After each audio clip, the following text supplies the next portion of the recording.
We have the BPT that will support you 100%, so that we can advocate for any kind of legislation that you, the city, needs for us to support.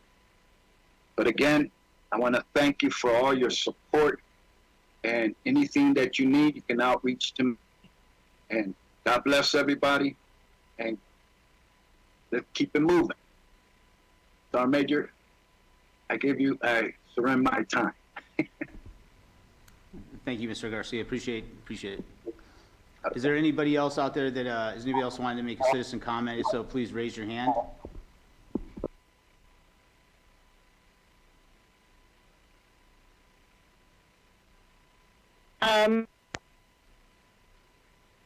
Turn to speak. Who is This is Starlin from Reynolds Home. When do I present? You will be coming up in just a few minutes, and I'll cue you up, Ms. Starlin. Okay, perfect. Thank you.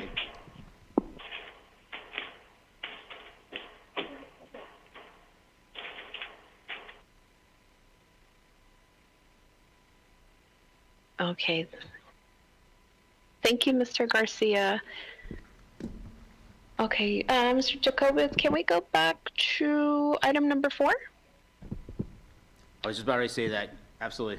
Let's go ahead and start off the discussion. Action to approve minutes of February 16th, 2023. Does anyone have any changes or concerns with minutes from February?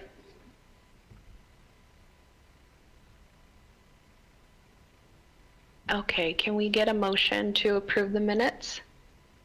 Motion to approve the minutes. Second. Mr. Jacobitz, can you do a call for the vote, please?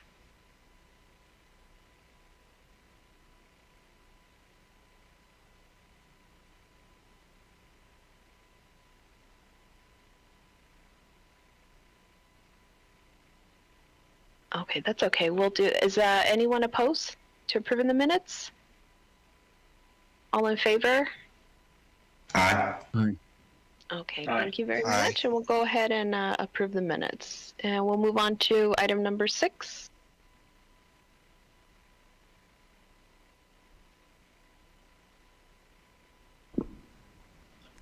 Okay, item 6 is, excuse me, VA Healthcare Clinic update from Mr. Garza.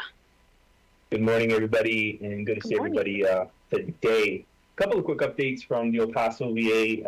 Our focus, number one clinical priority continues to be suicide prevention. As many of y'all know, suicide prevention is a public health issue that requires an engaged community. So El Paso VA will continue to work with our federal, state, local, and nonprofit partnerships and organizations to really tackle this issue head on. I want to give you a quick update on some of our behavioral health access progress in terms of a lot of the different work our teams have been laser focused over the past several months since my arrival.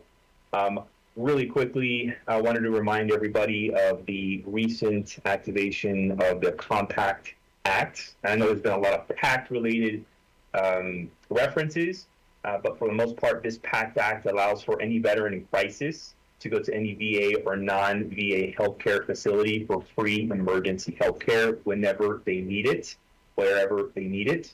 And we have some guidance online that I'll be putting into the chat box so that we can be all up on that, caught up on that. Additionally, our behavioral health team continues to offer same-day access for crisis care at each one of our outpatient sites. Additionally, embedded within our primary care teams across all of our facilities, we have mental health professionals integrated into each one of these primary care teams. That's been the practice, the standard for VA for a number of years. So in the event during a primary care appointment, a patient may screen positive for crisis or for suicide, we are able to quickly do a warm handoff from that primary care team member to a mental health professional and get that veteran the assistance and care they need right then and there. And this has been the standard in VA for a number of years. I want to also mention that our behavioral health team has hired 7 new suicide prevention team members.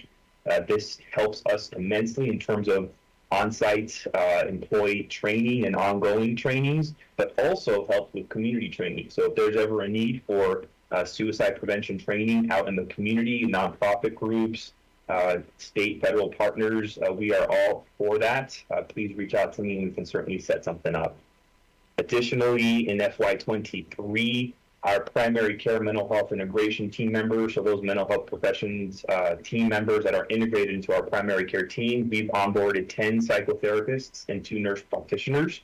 That's a really big help for our teams managing patients in crisis throughout the week. And additionally, we have recently activated a new patient access team. So this is staffed with 3 therapists, 2 RNs, 1 nurse practitioner. And this is really going to help us have an additional layer of redundancy, an additional pathway for veterans seeking mental health support, crisis support, that kind of service. I also want to remind everybody, the new Veterans Crisis Line is transitioned to a new shorter number. That number is 988. You press 1, and then you'll be connected to our 24/7 hotline team members who do this type of work every single day. Additionally, we have an upcoming hiring fair that our behavioral health teams have been hosting every quarter. The next one coming up is on March 25th, which is a Saturday at our El Paso South Central Behavioral Health Hub. This is the location on 350 Revere Street. That'll run from 9 a.m. to 1 p.m. And I'll put the flyer in the chat box as well. We've had some major success with these over the past several quarters, having a lot of interest, a lot of folks attend and submit their applications. Some on-the-spot offers have even been issued. So this has been quite the success for our teams, and we're seeing some major progress in filling a lot of these critical gaps in our services across the board. Let's see here. Also want to just quickly recognize Mr. Garcia, AV, American Legion Post 122, our VBA partners, Texas Veterans Commission, and our local communications team for hosting and partnering to have a successful PACT Act Claims Clinic last week over at the American Legion Post 122 in Anthony, Texas. We had about 174 veterans attend and all got their claims worked on and submitted. One of the really great things about this particular event last week is the partnership in bringing together so many different accredited veteran service organizations who can meet one-on-one with veterans and help them complete and submit their claim right then and there. We've learned from past events that we need a whole lot more veteran service organizations to help us in this effort, so we don't have a whole lot of veterans waiting. I see a friend there on the screen too, so the county was definitely a major partner in that effort, and the FEM himself was a meeting with a lot of veterans that day too, so appreciate your help and the county support there as well. Also want to recognize Melissa and Alexis for being recognized Veteran of the Day. Very, very cool to see our local women veteran leaders highlighted on the national efforts. So really nice to see you two on that social media presence and highlighted throughout the various channels there. I want to just quickly mention we have been doing a whole lot of recruitment activity in terms of our primary care, our behavioral health, and our specialty services, and we're starting to see some really nice outcomes as a result of the hard work of our teams. Our wait times are decreasing, our experience measures, our patient experience measures are improving, and our team has a renewed focus on really meeting the challenges with our efforts in improving access and getting those specialty physicians here to El Paso, getting them situated, getting them what they need, and getting them going with seeing our veteran patients. And with that, team, I'll go ahead and turn it back to you. If there's any questions or comments, I'm happy to take them and address them. Thank you, Mr. Garza. Thank you for that shout out. I believe Mr. Washington had questions. No? Okay. No problem. Does anybody have any questions? Yeah, Melissa, I got something, Yes. if you don't mind. So, Sure. Mr. Garza, a really smart person that's actually sitting to my left right now, came up with an idea yesterday, and I wanted to share it. You know, when the military, every time that we have we go see our primary care provider or any healthcare appointment, they give us a behavior health screening paperwork to fill out. And then we turn that in, and then we go about our appointment. This is even from dental to everything. And we were wondering, At the kiosk, when we check in, it asks us about, do we have any other changes to our next of kin, or if we have any insurance updates? What about a behavior health question in there? Would you like to see a provider today, or something like that? Is that in the realm of possibility? I'm glad you brought that up, Paul, because recently, on a national level, VHA has decided to do away with those check-in kiosks that we've all become so familiar with at all of our outpatient sites for checking in, whether it be in our outpatient settings, pharmacy, lab. That decision to discontinue that contract was made on a national level, and there's been multiple extensions to allow for facilities to kind of do away with them and transition to our new check-in process. And so as of, think about a couple of weeks ago, all of the kiosks are deactivated, they're no longer in use, and there's now an automated check-in system. So as you walk in now, you'll see that there's a number to text, you'll get a link, you check in through your mobile smart device, and you'll be able to that'll alert our teams that you have arrived and you checked in and you're in a waiting area, and they kind of begin that process. And so adding a specific question there, it's an interesting suggestion that I can certainly take back and work with the team if that's something that is reasonable. And the reason why I say that is because patients, in my experience, want to be able to have an opportunity to meet one-on-one with their healthcare team member. And during that sit down in a private setting, they're able to really have that honest discussion if they need help, and that is a moment for them to ask for help. And sometimes they're even hesitant to do that for a number of reasons. So that is why for every patient, our teams have a behavioral health suicide screening process that we have. So in the event that, let's say during your primary care appointment, you come in for your appointment, your LVN, your PAC team LVN works you up with your vitals and whatnot. One of the screening processes is a suicide screening question. In the event that that is a positive screen, then that is when the provider gets involved, your PAC provider gets involved and completes an even greater comprehensive screening. Depending on that outcome, there may be a warm handoff to our primary care mental health integration team, who can then take the patient, work with them one-on-one, get them to either group therapy, medication management, whatever the patient needs. And that's currently how the process works and has been successful. Okay, thank you for that detailed explanation. I appreciate that. Did anyone else have questions? Oh, Mr. Jackson, go ahead. Yes, I got a quick question. So it concerns the Compact Act. So we have a population of veterans that cannot benefit from the Compact Act, which is those ones that's had a bad discharge, a dishonorable discharge, or something like that. They're not covered under that, but we have some of those vets that came in our facility that we've been taking care of, and they have SI. So do the VA have a plan on trying to cover those individuals? So other than honorable discharges are covered by the Compact Act.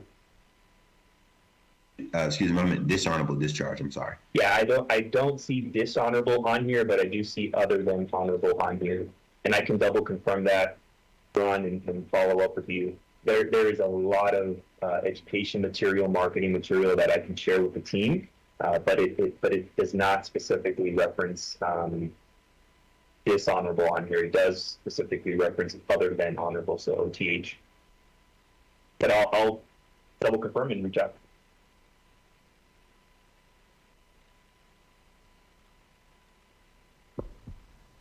Okay, anyone else have questions? Okay, Mr. No, Garza, I have a few. I'm sorry, go ahead. Yeah, go ahead, Melissa. Okay, well, I have a few questions, so if you want to say what you want to say, go ahead. No, you go first, ma'am. Okay, all right. So first, okay, so I was listening in on the town hall that we recently had, and I wanted to catch that number again for those who are interested in the Women Veterans Focus Group. You're okay. Great. Go ahead. Question. Let's see if I have that handy.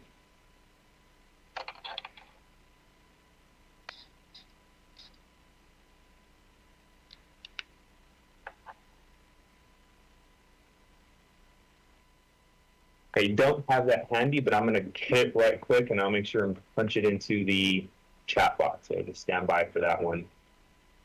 You're welcome to go ahead with your second question.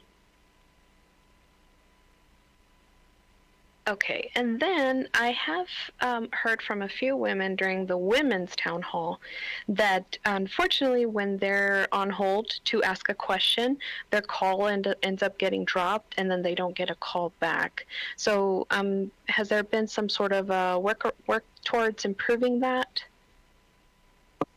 Right, so the way that the town hall system works, the platform that we partner with to conduct these and host these, is that we provide them with a phone number, and the system automatically will call out, and we then walk them through the process in terms of how to request press 0 to ask a question and those kinds of things. However, on occasion, for whatever reason, and it does happen from time to time, a caller may be dropped, signal might lose connection, or number of reasons. And so what we always do for every single town hall is that on our social media sites or pages, we post in there the fact that we're having a town hall, and if you do get disconnected, here's a number to call back in.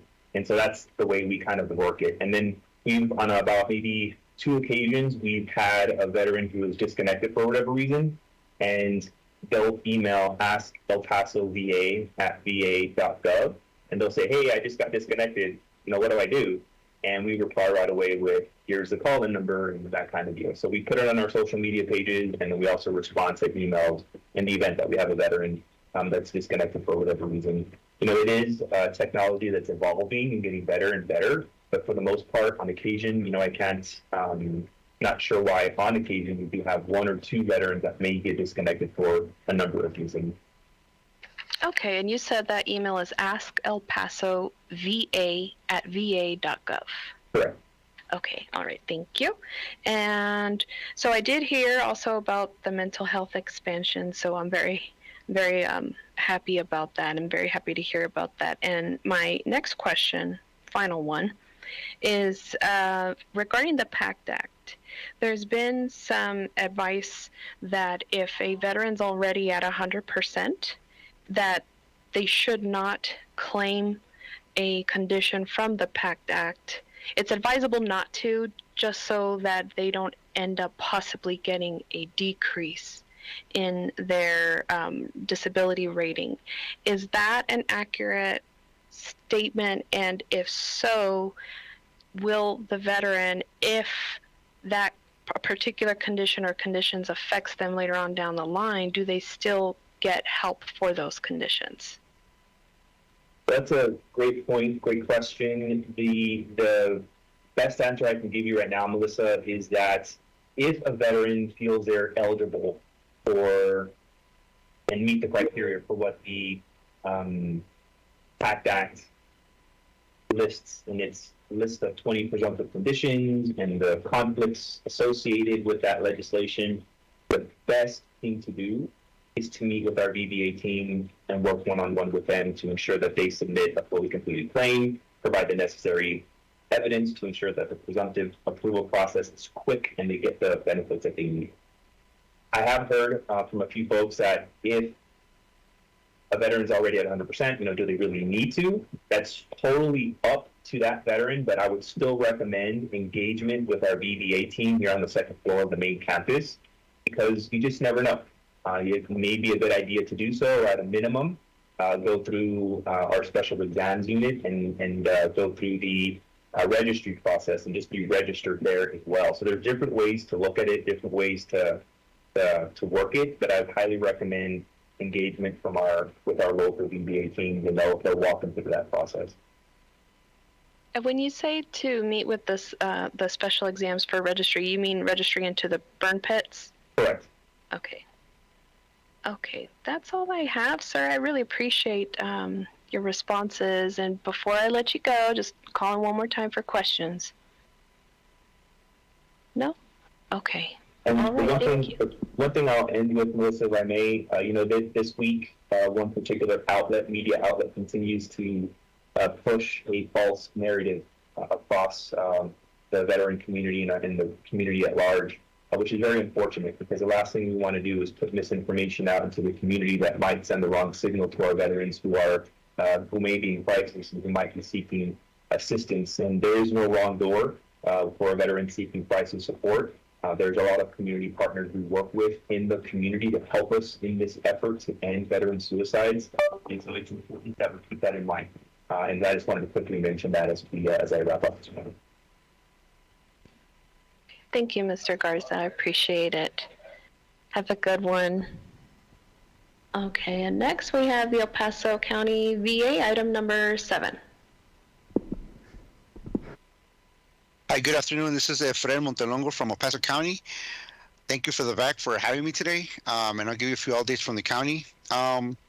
We still have financial assistance out there, so if you have any veterans in your area, precinct, anything that needs some financial assistance as far as deposit, first month's rent, electric, gas, water bill, car repairs, anything to do with that, as long as they're going through a hardship, please send them our way. We still have funds to assist. We also have our 2 offices open for claims assistance. I want to reemphasize what Mr. Garza just said. It was a great event at the actual PACTAC clinic that we had. It was very organized compared to other locations that we went to. A lot of people were serviced. And just to say also on that question that you asked, Ms. Melissa, it's on a case-by-case basis, but usually, yes, once we talk to the veterans, see what their claims are going by, what's happening to them, that's pretty much the information that we can give to them. This is coming from, I'm county service officer, I do the claims for veterans, so it's just on a case-by-case, depending on what happens, what conditions they have, or what percentage they're at. That's the kind of information that we give to them, guide them over there, because keep in mind, over 50% disabled veterans, once you're 50% or over, the VA covers anything medically, so that's where we pretty much tell them how to go about either to applying or leaving it alone, depending on their percentage and what field they fall into, whether permanent total or not. So it's just a case by case. Another big event that we're having from the county, we got the Veterans Caregivers Survivorship and Estate Planning Summit. This is the second one we're having. We had one last year. It was a great event. We had a lot of veterans, surviving spouses go out there and find all these benefits that are out there for veterans and surviving spouses that they didn't even know. So we're going to have it again. We're going to pretty much provide veteran benefits, survivors benefits, burial planning. Fort Bliss Cemetery will be there. We're going to have wills and advance directives, caregivers program, estates, and financial planning. So if you have anybody that wants to join us, it's going to be on March the 22nd and the 23rd. And it's going to be from 9 a.m. to 3 p.m. at the Escalante Park Pavilion. It's at 6900 Delta Drive, El Paso, Texas, 79905. We have flyers. If you want, I can go ahead and put it on this. I get through the team, send it to you, or send it through email. If you want to distribute it to anybody in the community that wants to join us, by all means. They will provide breakfast and lunch for anybody that attends, because it is a long day, but it's very informative for anybody that goes out there. And I know I don't want to steal too much thunder from the VAB because I know Alexis is here, but yeah, we do have our VAB every second Tuesday of the month. I know Mr. Paul and Mr. Jerry are always great about attending our meetings. If anybody from the VAB wants to join us, by all means, our door is open to you. And anything you need from us, feel free to email me or call us. Email is the best form of information to get a hold of us. So that's all I got. And I stand for any questions anybody has. Mr. Montelago, please push that out to me. I think I already have them, but just in case you have any updates to those slides, and we'll get them pushed out to the VAC and to the veteran community. Sounds good. Will do, sir. Anyone else with questions? I don't see any hands. Okay. Right, Ms. Harcrow brings us up to action agenda item number 8, community updates, which will start off with Alexis McCray.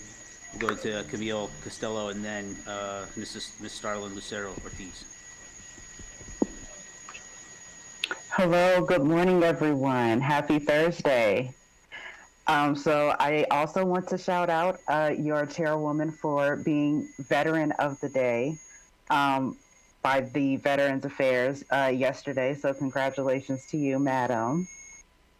The VAB met On Tuesday, we went over our strategic plan for 2023, which we approved. We're still working on a date that we will be presenting that to Commissioners Court.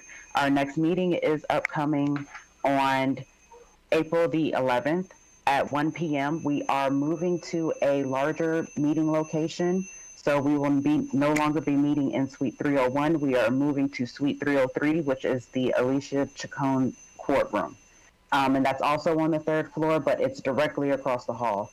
So we'll be meeting in a new location in April.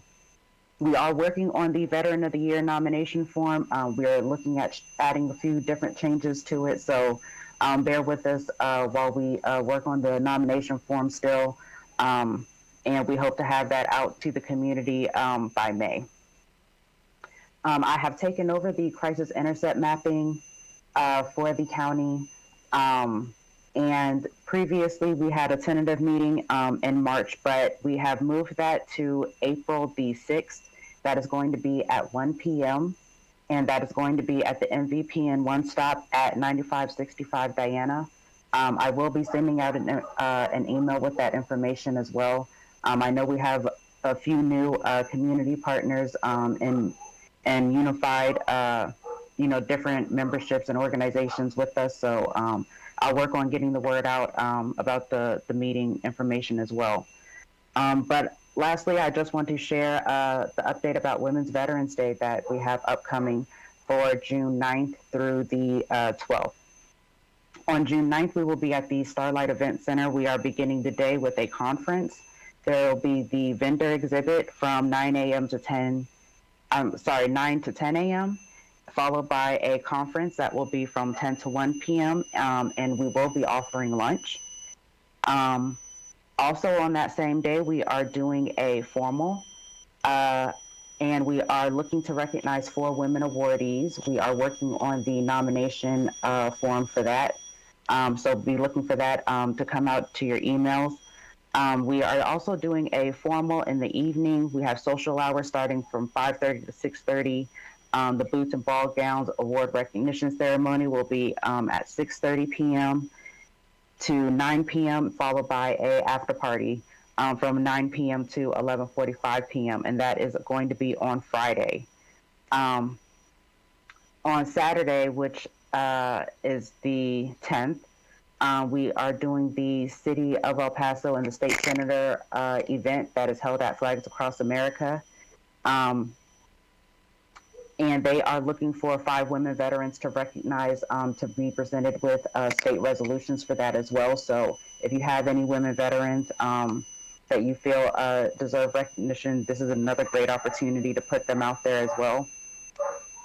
On Sunday, the 11th, we are starting the day with a 1 mile Take a Walk in Her Boots fun run at Escarte Park. That is starting at 8 a.m., followed by brunch that will be at 10 a.m. at the Pavilion.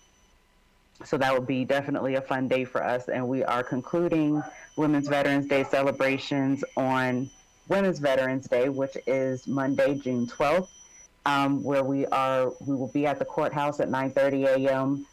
To hear the resolution for Women's Veterans Day in El Paso County. So that is all I have for the Veterans Advisory Board. I'm here for your questions. Any questions? No, none? Okay. All right. Thank you so much, Alexis, and thank you for the shout out. Right, Madam Chair, Have a that good brings us one. to El Paso Yes. Coalition for the Homeless update.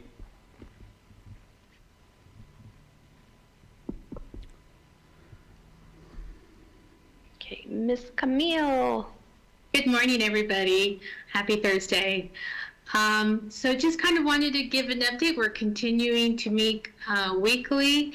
It's a labor of love religiously, and we want to thank all the partners that continue to show up every Friday at 1:30 to tackle the data.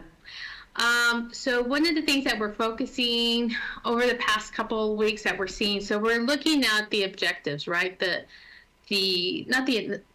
federal objectives. One of the objectives is to be able to have a greater outflow than inflow over a period of time. And so what we're seeing is a lag in that. So there's a lot of more, well, there's veterans that are being housed, but the time that it takes agencies to input that data needs to be in a quicker process. And what we're seeing, it's the data entry that's being done offsite. And what I mean offsite is that it's being entered from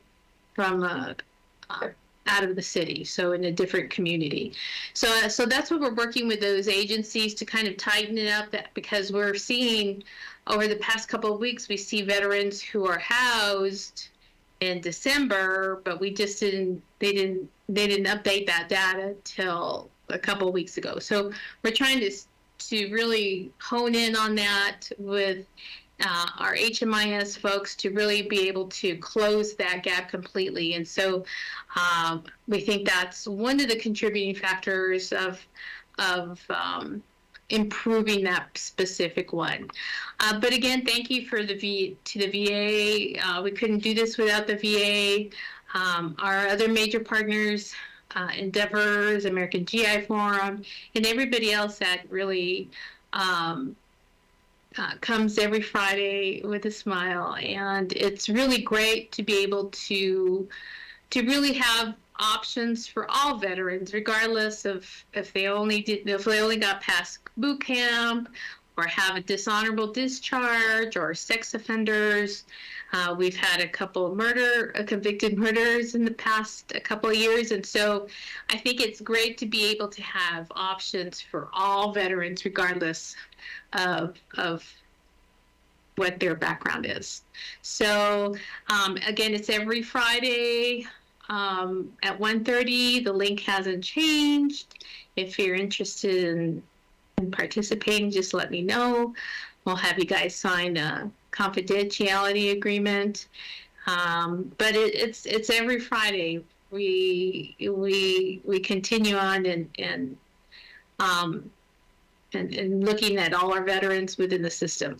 So as of last Friday, just to give you a quick update, we had 70 veterans that were on the spreadsheet. 39 of those are sheltered. 31 are unsheltered. All of them have been verified with the VA. And so that's what that list looks like as of last Friday. Any questions? Anyone have any questions? Hey, Melissa, it's Paul. Yes. So I don't have a question, I have a proposal. So I get a lot of questions out there in the veteran community about not so much the numbers of homeless veterans, but how to help support them. And for example, they also have questions like this. They'll see a veteran and his child, and they'll say that they're staying in a shelter, and they would like to be put in a hotel until their apartment is ready, right? Now, we know in the professional setting, there's a lot of holes in that conversation, right? But I think there's an education platform that we might be able to do, so we can teach other veterans out there and other interested parties and who to call and what to do, and how to connect these people to the right places. So what I'd like to propose is doing a homeless veteran education clinic, right? Where we can bring our services provider in, we can make it a several-hour event, have a venue, and we'll go over agenda items, and we'll have presenters that go in there and say, hey, I'm Endeavors, and this is the services we provide. And then we can also have the Q&A that comes in and says, hey, well, if we run into somebody like this, what do we do, right? And then we can provide answers. Basically, we're getting the information out on how to take care of our homeless veteran population. What do you think about that? Is that for me? I guess it's for anybody, but yeah, you can. Yeah, I think that's a great idea. I mean, it's always great. We've made a couple of presentations to the Council of Judges. We've gone to specific courts, JPs specifically. I think it was number 7, to talk about veterans because they had a larger, the one on the east side. But anyways, a larger influx of veterans that are going through eviction processes.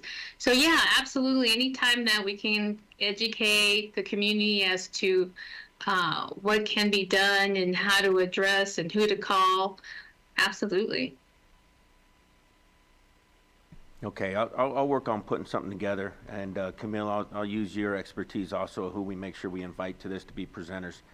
We can look for this happening in the next 6 weeks or so. Maybe we'll even provide Perfect. lunch or something. Sounds good to me. Thank you. Great Yeah, I think suggestion. that's Thank a you, good Bob. idea. Yeah, and maybe even have it in different areas of the city. I know that's kind of a lot, but that might be an idea. Nobody had questions. Oh, Miss Camille, I had one. Just one. You were saying that there's a lag in data entry, and you said from outside agencies. When you say outside, do you mean outside our community? So, Okay. so the data is, the programs are here within, within the city, right? But the data is being entered in another community. So that's kind of what we're seeing.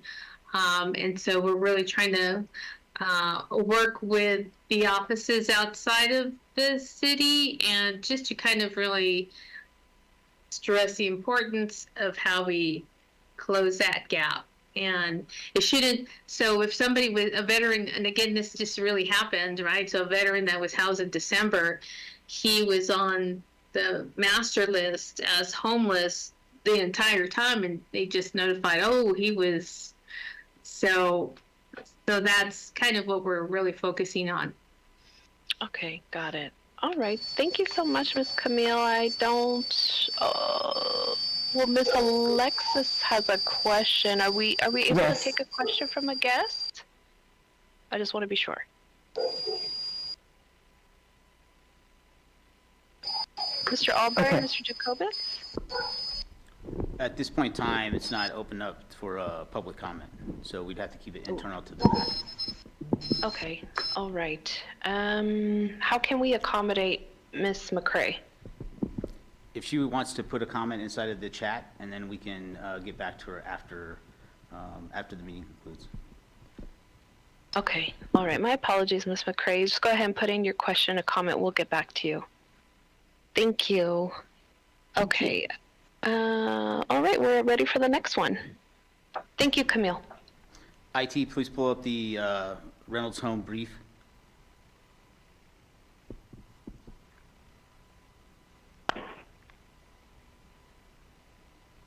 Okay, hello?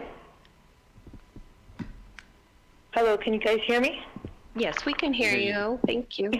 All right, well, thank you for having me, and I apologize for last month. My name is Starlin Lucero Ortiz, and I work for the Reynolds Home. I do the outreach, the volunteer coordinating, and I run the community diaper pantry. I just wanted to let you all know, if you can help us spread the word. We do run a community diaper pantry, and everybody that has a child under 3, or if they are expecting a child, they qualify to get free diapers, free wipes, and other baby accessories such as clothes, strollers, walkers. The goal of the program is to alleviate the stress of, of having a child and not being able to financially support them. Even this is a temporary program. It's not for the length of the baby's life. It's for as long as they're in diapers, I mean. So this is kind of like a hand up, not a handout. I don't know if that makes any sense. Yes, it does. Thank you. Yeah. So I mean, they have to be residing in Texas. That's one of the main ones. So if you have anybody that's experiencing hardship with a child that qualifies, then by all means refer them to our program, and we'll be able to help them. We are a homeless shelter for women and their children. So if you have any veterans also that are experiencing homelessness or are going to, give them my phone number. I don't know if you have it, or you can post it, 915-929-9055, and have them call me so we can schedule an intake interview so that they can come stay at our shelter if they need a place to go.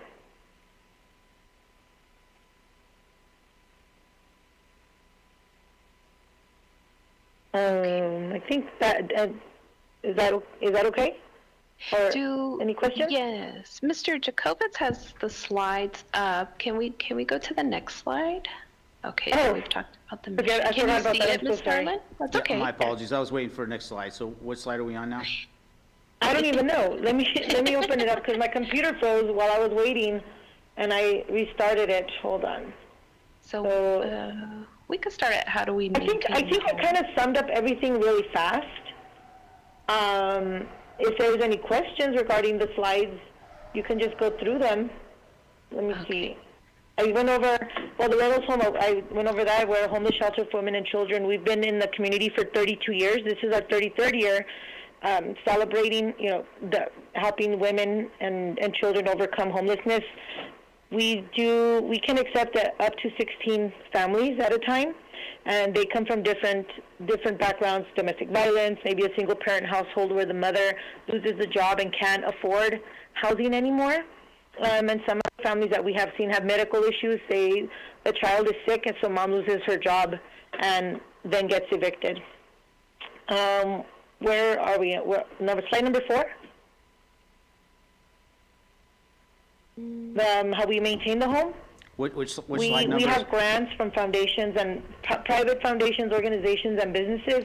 We also have fundraisers and, of course, private donations from the community or anybody that wants to support our mission. Slide number 5. Am I going too fast? You are a little bit. Let me catch up to, let me find out slide number 5. Just 1 second, please. Sorry. It's okay. And can you believe I don't even drink coffee? That's okay. All right, so I'm slide hyped number up like 5, this all community the time. brings It's so hope. wild. Okay, so number 5, that's kind of just our statistics. This one is from 2021. We sadly didn't make a 2022 infogram, but this is it's kind of like the same. This was through COVID. So what we did through COVID, we had an outreach aftercare program where we kept families in their home by helping them pay for rent, utilities, whatever they needed to stay in their home so that they wouldn't become homeless. Give or take those 357, that's as a whole, women and children. That's usually what our numbers are year after year. Number 6. Oh, sorry. This was okay. Disregard number 6. But not how can we help your school? Just how can we help your veterans? It's basically the same thing. What I went over. They have to have a child under 36 months or be expecting, be Texas residents. We help with diapers, wipes, and other baby accessories, and we also host classes. I don't know if your veterans would need that, but we do have different classes on topics that parents with children that age need, maybe like potty training or what else, nutrition, stuff like that. All that stuff can be found on our website as well. Our diaper statistics, so we started the program in 2019. So every year, of course, the number increases, especially since COVID. A lot of parents were laid off and couldn't afford the basic necessities like diapers and wipes. So we just continue to grow, and we seek help from local groups like church groups, school groups to host diaper drives so that it can offset the cost of purchasing the diapers and wipes for our clients. Here is our flyer. I'm on number 8 now. The flyer. Got you. We're on number 8 now. Okay, so we have outreach counselors in almost every part of El Paso so that we can reach more people. So if you'd like to share this flyer, your veterans can contact whoever's in their area. We do have limited hours. We do have people that call us like super late and really early. We just have normal business hours. That's it. I should probably put that on the flyer, but yeah, it's normal business hours. Some of us do work on the weekends, so that's okay to contact on the weekends as well, just not late or early. The rest are just pictures. I don't know if you want to share them. Number 9 is 2 little babies that we have, because at our shelter we serve all ages. So these babies were actually born at the Reynolds Home. And they left when they were about 6 months. And the next slide is diaper pantries. We used to host them in the summer. We're probably going to get back into it again, where potential clients can just come and pick up diapers as well. And number 11 is just what our shelter looks like. And we're in the Lower Valley. I don't know if you are familiar with that area, but it's south of Yarborough. Close to the border, but not super close, maybe like 10 minutes from the border.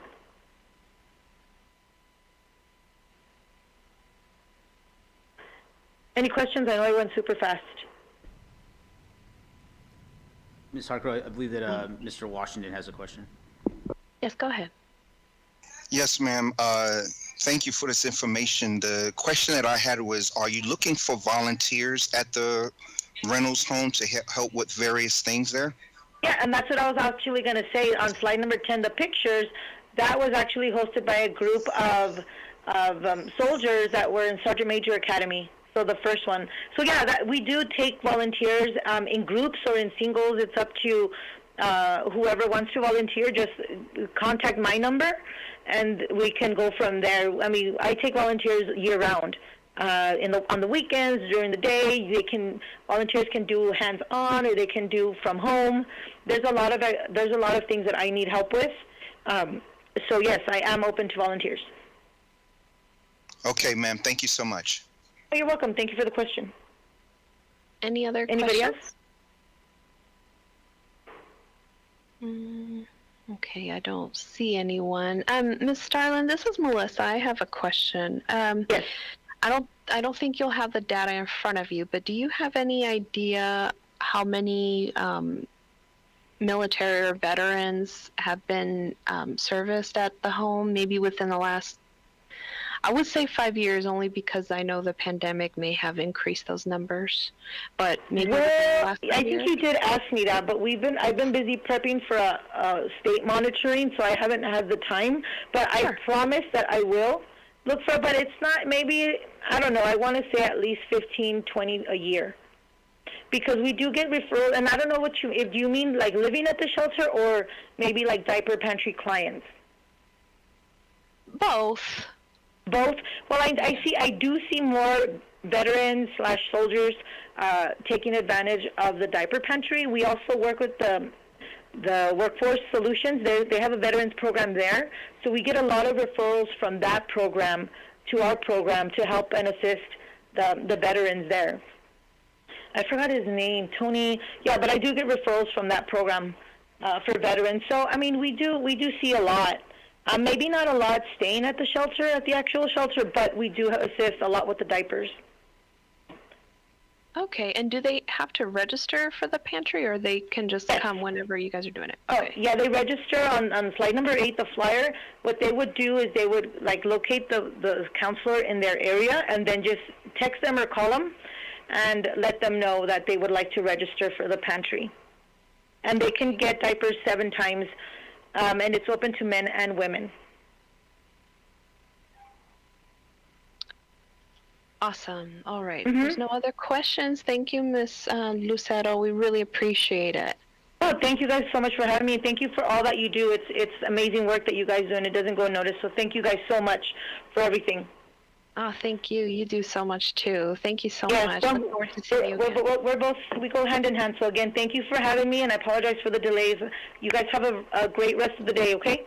You too. Thank you. Thank you. Bye. Right, Madam Chair, that brings us to agenda item number 9, discussion and action on the 3 subcategories, Alpha, Bravo, and Charlie, starting off with assigned VAC members to subcommittees. Okay, I don't think we have anyone to assign at this time, right? Unless anybody wants to join in on other committees.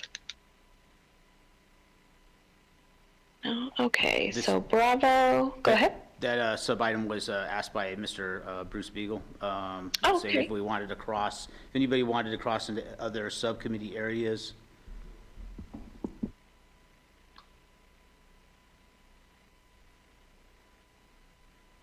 Go ahead, Bruce. You had a question or a comment?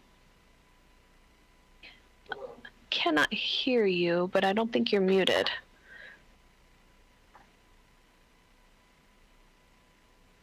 The next item is Bravo, discussion action on new mental health Oh, subcommittee. Can't hear you.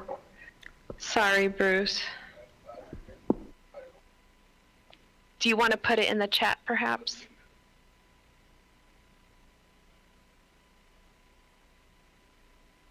Okay. Okay, he'll write it in the chat. Go ahead, Jerry. My apologies, I didn't mean to talk over you, Mr. Beagle. That's okay. We're under sub-item Bravo, agenda action 9, discussion and action on new mental health subcommittees. Okay, so we did discuss we brought it up in January to create a mental health subcommittee. Oh, okay, just one second. So Mr. Beagle says that he still only has 2 people in the subcommittee. So if anybody wants to join, please do so. They definitely need the help. Can contact myself or our military affairs team or Mr. Beagle himself. Did you have anything else, Mr. Beagle? No? Okay, awesome. All right, so back to 9 Bravo. So the mental health subcommittee, we've decided to create this subcommittee. Let me look up something real quick. And we wanted to do this, put out those resources out there for those veterans who are perhaps experiencing a mental health crisis. Okay, one second, I'm sorry. All right, so the CDC defines mental health as emotional, psychological, and social well-being. And it relates to how we handle stress, relate to others, and how we make healthy choices. And we've had several community assessments in the last about 3 years by UMC, the Veterans, the Community and Human Development Department for the city, and Combined Arms. And with all 3, the community has found that there are gaps in mental health. Some of it has to do with the wait time at the VA, which we know is improving, and we know the VA is working on expanding that. And some of it has to do with some people may be overwhelmed with the information, or some people just don't know. So it is a top concern and priority within the community. So with the goal of the mental health subcommittee, there's 5 that we believe it meets within the city strategic plan. So goal 1, to cultivate an environment conducive to strong economic development, set the standard for a safe and secure city, quality of life. Goal 5 is to promote transparent and consistent communication amongst all members of the community, and goal 8 for a healthy and sustainable community. So with that, I mean, that's pretty short, but with that, I would like to see if we have a motion to create the mental health subcommittee.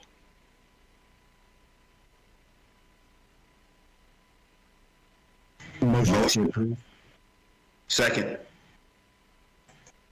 Okay, can we get a call for the vote, please? All right, we're going to call for a vote on this action for developing a mental health subcommittee. District 2, Ron Jackson. Yay. District 3, Rodney Washington. Yay. District 4, Jonathan Bohannon. Yay. District 6, Mr. Bruce Beagle. District Thumbs 7, up. Justin Roddy. Yay.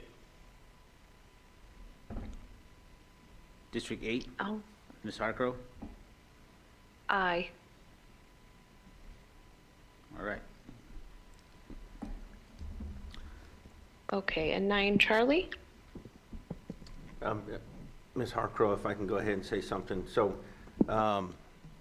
furthermore than just to pass information off, what this does is this helps keep the VAC in line with the city and the city's strategic plan as far as the mental health initiatives that we are spearheading and going after. Okay, so if you don't know, City Council just recently passed some initiatives that's putting millions of dollars into the public health sector and mental health specifically. We also have the crisis intervention teams. We have all of this going on. So what this does now is this is going to help pull the VAC into those conversations, and it's going to keep us in lockstep with exactly what the city's doing. So this is very good, and I'm really pleased that you guys are doing this. It keeps you relevant, keeps you resilient, keeps you ready, because the VAC is an incredible, important piece to our community. So thanks for creating this mental health subcommittee. Thank you, Paul. Okay, so now 9, Charlie. Discussion action to combine the marketing and employment subcommittees. So I requested to place this on the agenda. So since we were going to look into forming the mental health subcommittee, which we just approved, that way we don't have 4 committees and everyone is overwhelmed. I think it's a good idea to put the marketing and employment committees together, not just since we have only 2 people on the employment subcommittee, but also so, like I said, people don't get overwhelmed, and because marketing and employment, they go hand in hand. So with that, okay, Mr. Beagle, I think you have a comment or question? See if your mic works this time. No? Okay. If you'll put it in the chat, I'll read it to you. I'll read it out. Okay, so does anybody have any comments on that, on merging the 2 committees? Melissa, this is Ronnie. I think it's a great idea. You're right. It works hand in hand. This is a great idea. I think it's also a great idea that we've developed the mental health committee. So this is fantastic. But yeah, I think it's smarter to have marketing and employment hand in hand. Any other comments? Okay, so Bruce says no. No to merging?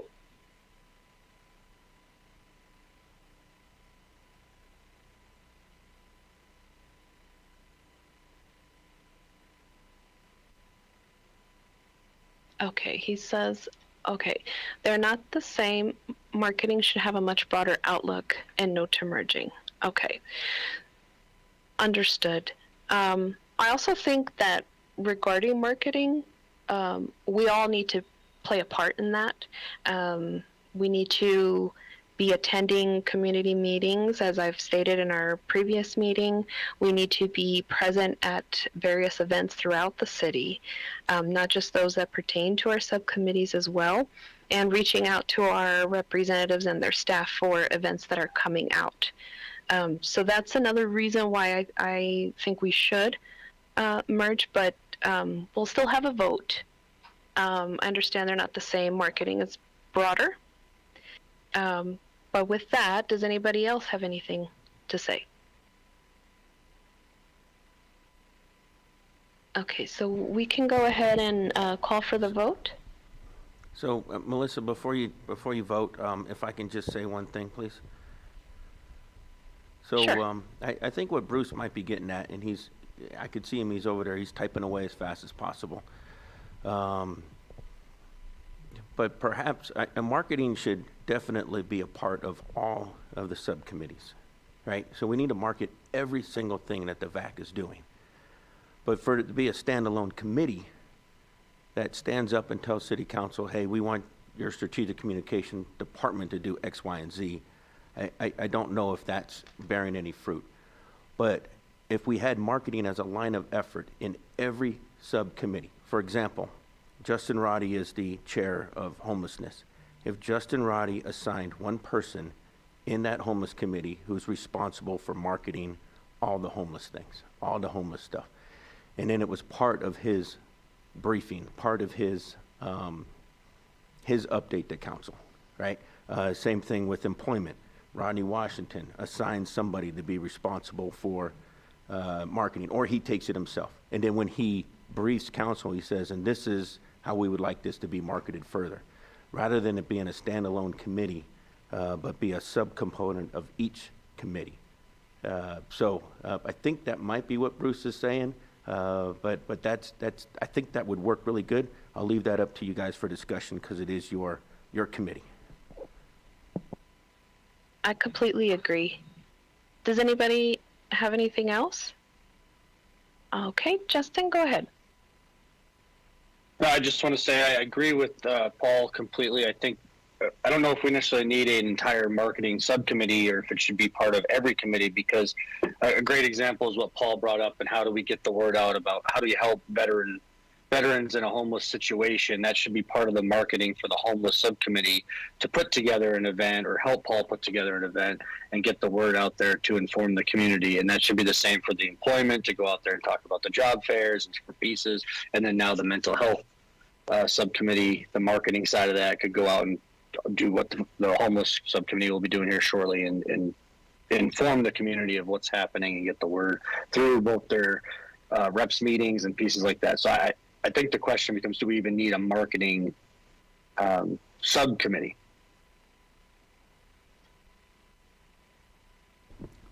Madam Thank Chair, you. also, Mr. Beagle put a comment. He said that he feels that Paul's correct. Every committee, having one in every committee makes sense.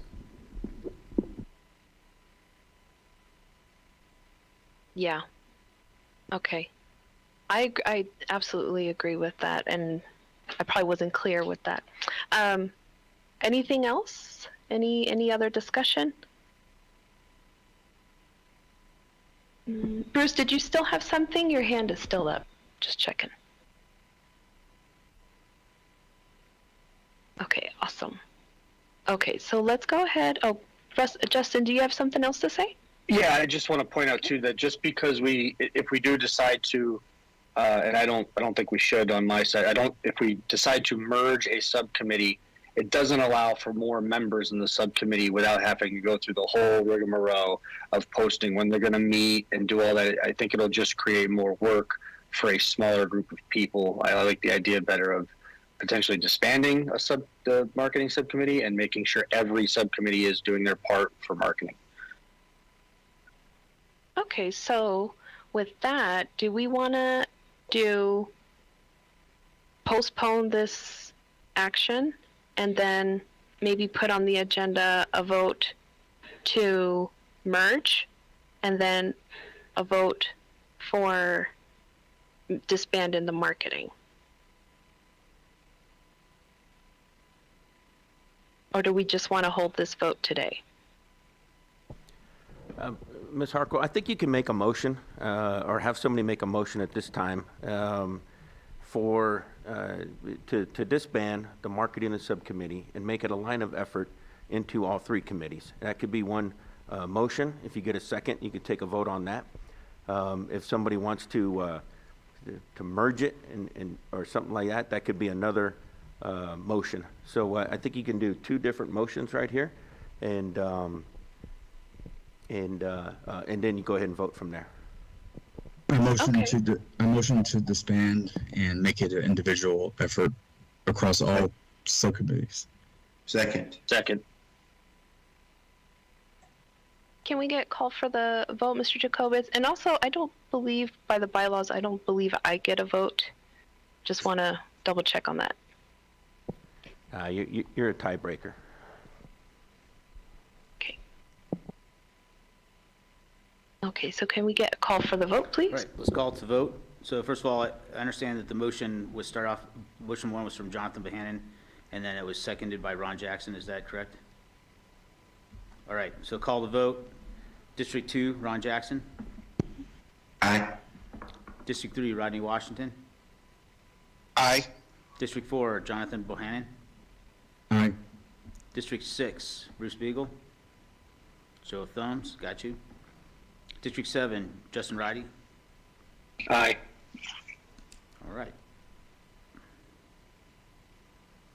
Okay, so that makes So we're it five. We're good. employment, mental health, and homelessness.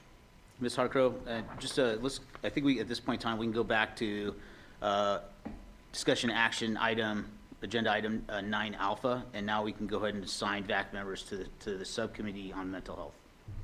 Okay, sounds good. All right, so Do we have any nominations or self-nominations for the Mental Health Subcommittee? I want to join that. Ron Jackson.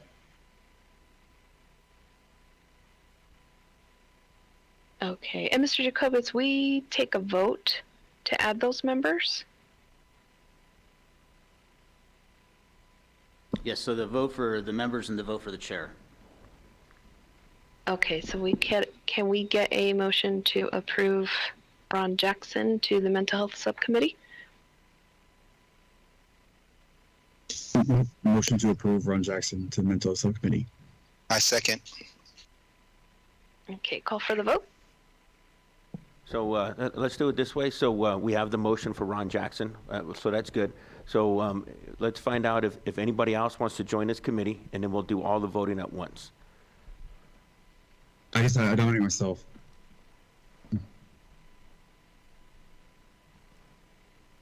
We're tracking Ron Jackson and Jonathan Bohannon on the mental health subcommittee. Does anybody else want to join on to that subcommittee? I'd like to join. That was Justin Roddy. Gotcha. Okay. All right, last call. So we have a motion and a second for Ron Jackson, Jonathan Bohannon, and Justin Roddy to join the mental health subcommittee.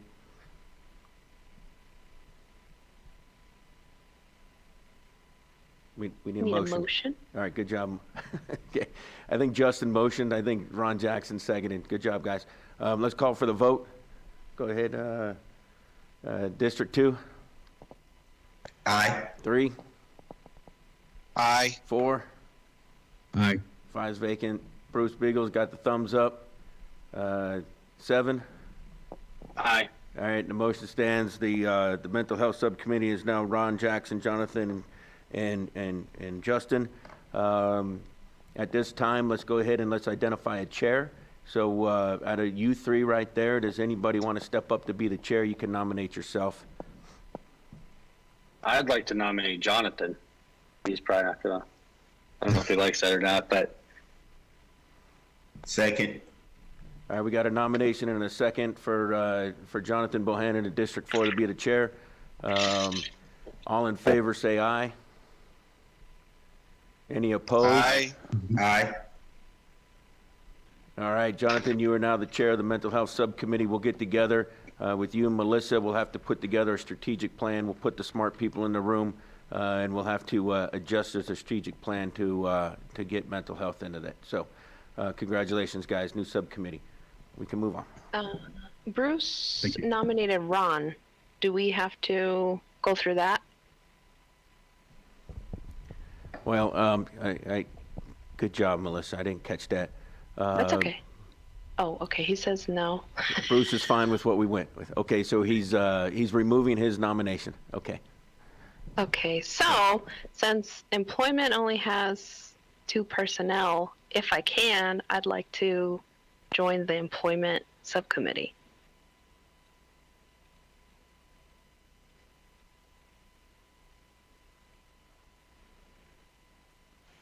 I nominate motion to move Melissa Hargrove to the employment subcommittee. Second.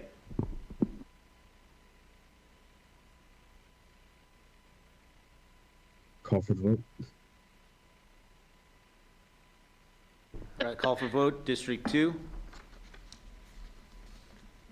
Ron Jackson. Aye. District 3. Aye. District 4. Aye. District 6. Thumbs up. District 7. aye. Ayes have it. Motion is approved. Awesome. Okay. So now we're on item 10 alpha, right? Who's Roger, saying and we, yay? so we are in 10 alpha, and we have about 15 minutes left before this meeting ends. It has to be adjourned. Okay, so do we want to postpone a couple of items? Put it on next month's agenda? Yeah, Madam Chair, that is up to you. Okay, so we need to go through the slides real quick for our upcoming brief to council. So can we postpone items 10 Alpha and 10 Bravo for the next agenda, please. Roger, we will make note of that, and we'll then move on to 10 Charlie through Echo, which is going to be our rehearsal for the VAC meeting to the council.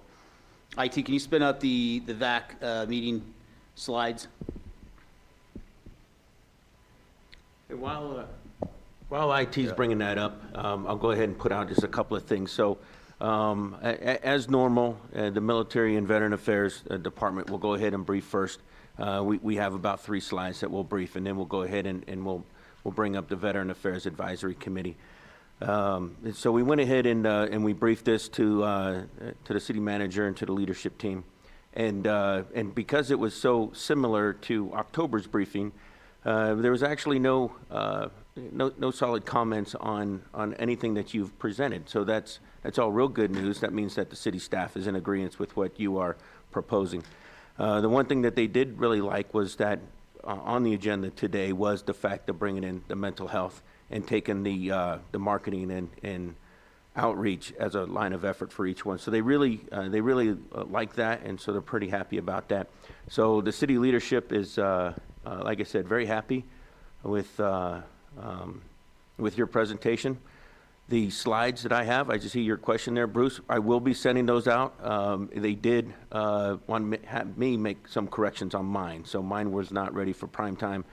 So I'm going to go ahead and make a few corrections to our slide, and then I'll send them to you. And lastly, before I turn it over to Jerry and Melissa, the timeline. So it is Monday, March 27th. At 0900 is when they do agenda review. Agenda review can be very quick. It's usually over by 9:15, 9:20, sometimes maybe a little longer. By 9:30, we are usually getting started with the work session. Depending on what's on the agenda that day, there's always some things that may be the primary. So, for example, if there's an emergency ordinance that needs to be voted on or moved ahead, that would be the number 1 agenda item. I will do everything I can to get us to brief number 1 in the queue. All right, so we will go very quickly. This is in person. However, there is an option where if you are not in person that you can dial in. However, I highly advise everyone that is briefing to be in person. If you can't be in person, please let me know immediately so we can make sure you get an opportunity to get the link and all of that. So in person, be there no later than 09:15. Be prepared to brief your slides in person. Any questions on anything I just put out?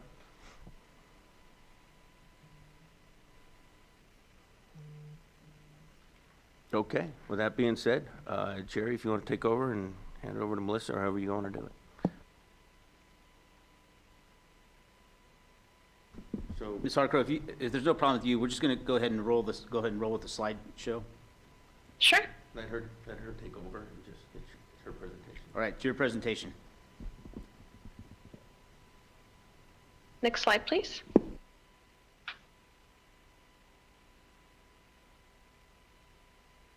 Okay. Next slide. All right, so we've got employment. Any questions on this slide? I'll give you a few seconds to look it over. Again, these slides will be going out.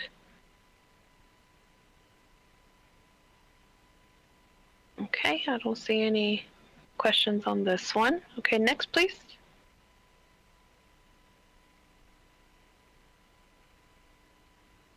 And if you guys haven't heard, Tuesday council approved working towards a $15 an hour minimum wage for city employees. So I think that's a great, that's going to be a great assistance with the 15% of city workforce of veterans.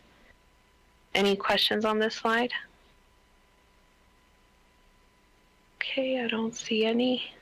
Okay, next please. Okay, Justin, do you want to go through any of this? Just for my subcommittee that didn't see it, we had the meeting with the city yesterday, so we did drop some of the demographics that were we weren't sure of between COVID to here, just so there weren't any crazy questions from the council. And then we brought in, changed some of the definitions for median income and what we think council should look for in different programs like general assistant grants and stuff. But then I have all the data as far as how many have we've helped or how many have been seen through the coalition and then through the fix, if those numbers do come up, as well as the median income numbers if they come up through council. So this is your most updated slide? Yes. Okay. And then there's one more I think there's one more for recommendations after this. Okay. Does anyone have any thoughts, concerns, or questions on this one? No? Okay. Next, please. Okay. Do you want to go through this one real quick, Justin? Same piece. Just want to highlight the city's homeless veteran programs and their intensive case management and the success stories that have come out of that. Also talk to council about supporting general assistance grants in the future as they do allow for more flexibility with the income and they remove a lot of the barriers that we see that Jonathan sees and that we've seen throughout different meetings. And then to put into their ear, encourage the sharing of information. Something we've seen is that some of the information between the coalition or FIX or different organizations that grants don't fall under either programs, their numbers aren't anywhere to be found. So just encourage that sharing, and we do recommend going through the FIX, which is the Paso del Norte Health Information Exchange. Okay, awesome. Any questions, thoughts, concerns? No? Okay, next. Okay, Rodney. Oh, Bruce, Mr. Beagle, did you have anything? Do we want to delete marketing and add mental health? Right. That's what I was going to ask too, because I'm like, based off of what we just voted on, now do I just don't even bother to talk about this now? Ms. Harkos, this is Jerry Jacobs here. So my recommendation, just if I may, is that we don't do it right now, and we'll start the new subcommittee starting on the next month, and that way we'll have a good amount of time in order to work these programs and these subcommittees, because we already have shown this all again to the city leadership. Okay, so should I inform council that we want to ensure that within the subcommittees that they're doing the marketing, that we need council's support and responsiveness to assisting us with putting out these efforts for marketing within the VAC and with resources that are out there? Well, I actually think that the data doesn't change. So the marketing and communication information you have on here, you just want to incorporate everything that you're saying there into the other subcommittees. So Rodney can actually start out by saying, hey, marketing and communication subcommittee, these are the items that are recommendations, and this is what's going to be now incorporated into all of the committees for action. And then Melissa, you can at the end say we are standing up a mental health subcommittee. Okay, and Rodney, go ahead. Oh no, that was just what I was trying to figure out, was that now based off of what we were just voting on, if I even need to brief marketing and communication, because I'm assuming each subcommittee is going to probably have their own way of wanting to market and communicate. So should I really be speaking for all the various marketing committees, subcommittees, if they might have their own agenda? And maybe for marketing and communication, we just say, hey, you know what, based off of the meeting we had on March 16th, we're now changing it, and just leave it like that. And we don't even have to talk about this, and leave it up to each subcommittee to come up with their own plan of attack of how they want to market their agendas. Okay, and Bruce says yes. Talk it. Who talk it? Me, Bruce? Talk it. E.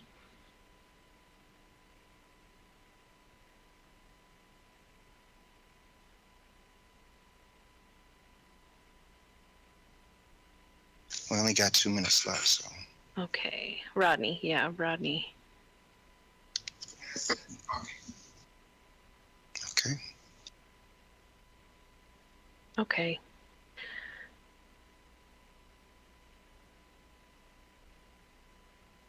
All right.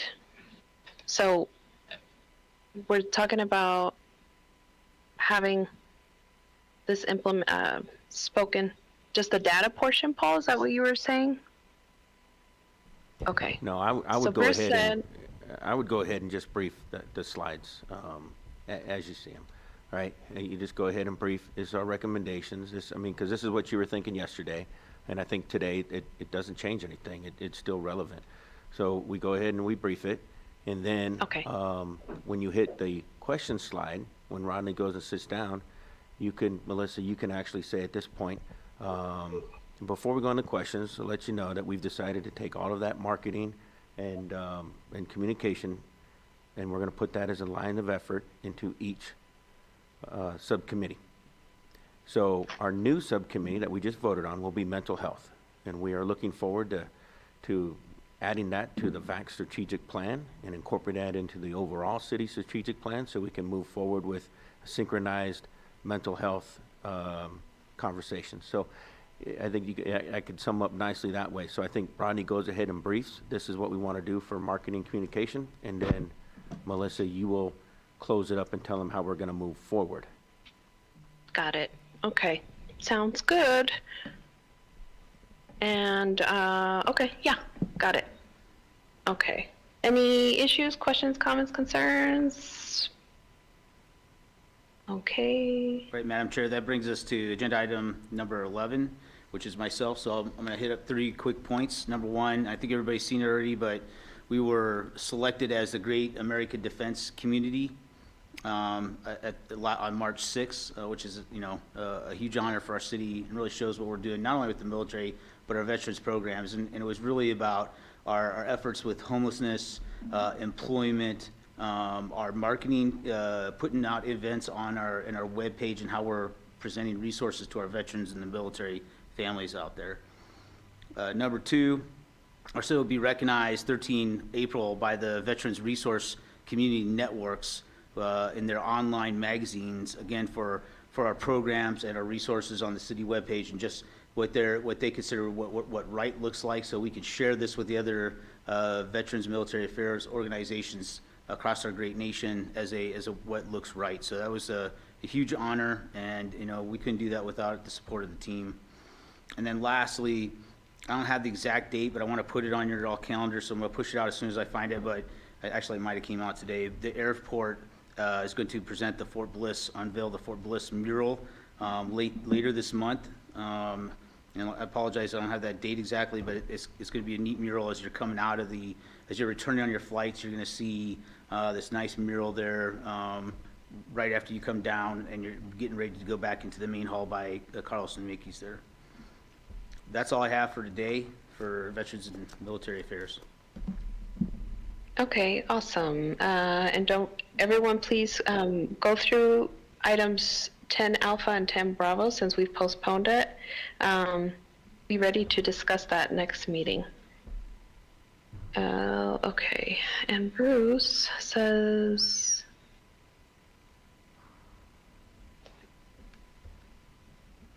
Oh, excuse me, not Bruce, Rodney. Okay, you had a question or comment? Yeah, I was just real quick. I just want to make sure that you just shows me as being on the employment subcommittee until my term ends in September. Since everything is changing, marketing and communication, after I do this speech, after I do my presentation on the 27th, that's pretty much it, right? For marketing and communication in my position. Yes, this shows your term. It Yeah. shows when it expires. That's what you're talking about, right?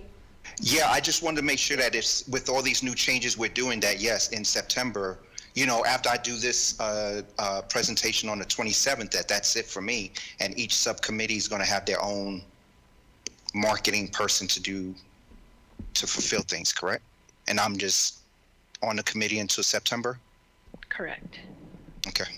So I would say yes, but I would also say this, Rodney. So Bruce Beagle's about to term out. So they're going to be looking for a new employment chair.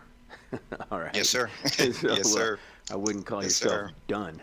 Well, all right. Yeah. Okay. Awesome. Yep. I see you, I'm Bruce. with Paul. I see you, Bruce. Okay. I see you. All right. So, okay, what is next, Mr. Jacobitz? Next would be agenda item number 12, announcements limited to the veteran and military events pertinent to the El Paso region. So I'm gonna quickly go over these again for everybody. The Veterans and Caregivers Survivorship and Estate Planning, which was put out by the county, so I'm not gonna spend too much time on this. 22nd, 23rd of March at 09 to 1500 at Scarity Park at the Park Pavilion. I want everybody to know that there's an event calendar on the El Paso Veterans and Military Affairs page that's created. It's also there with all the other different city events, but we've been able to mesh all of our veterans events that we have coming in on it. So there's a great link at www.elpasotexas.gov/events. Thank you. Any There's questions? Well, Oh, just sorry. one more thing. So just, there's a Women's Veterans of El Paso's upcoming meeting on the 18th to discuss the PAC Act at 09 to 1200 at American Legion 36. And on the 17th, there'll be a Veterans meeting event held on at the 17th between 11 to 1300 at Elks Lodge 187. Really quick too, because we want to make sure that we get some more advertisement out there. On Saturday, 25th at 10 a.m., we're going to do the Vietnam Veterans Memorial. Again, it's March 25th at 10 a.m., Vietnam Veterans Day at Old Glory Memorial 9550. And that's all I have today. Okay. Any questions, comments, concerns? No? Okay, next. Next item, agenda is discussion on proposed agenda items for next month. Okay, so we just are moving 10 Alpha and 10 Bravo. Does anybody have anything they'd like to add?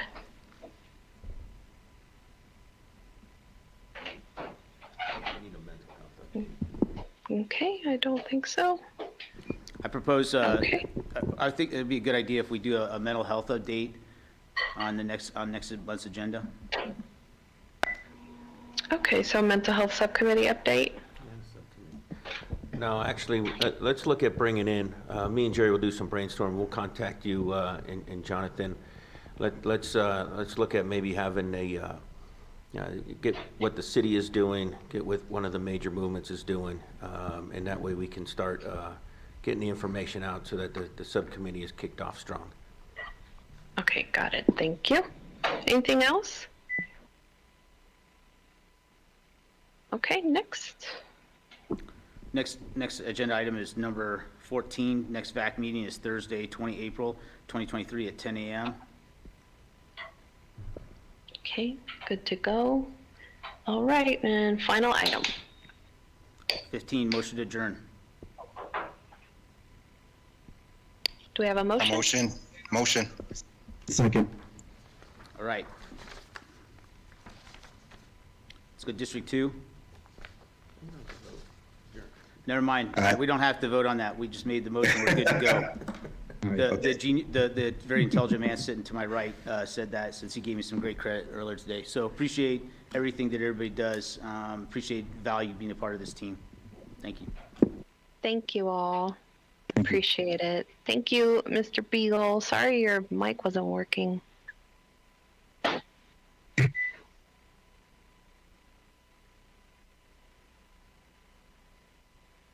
Thanks, everybody.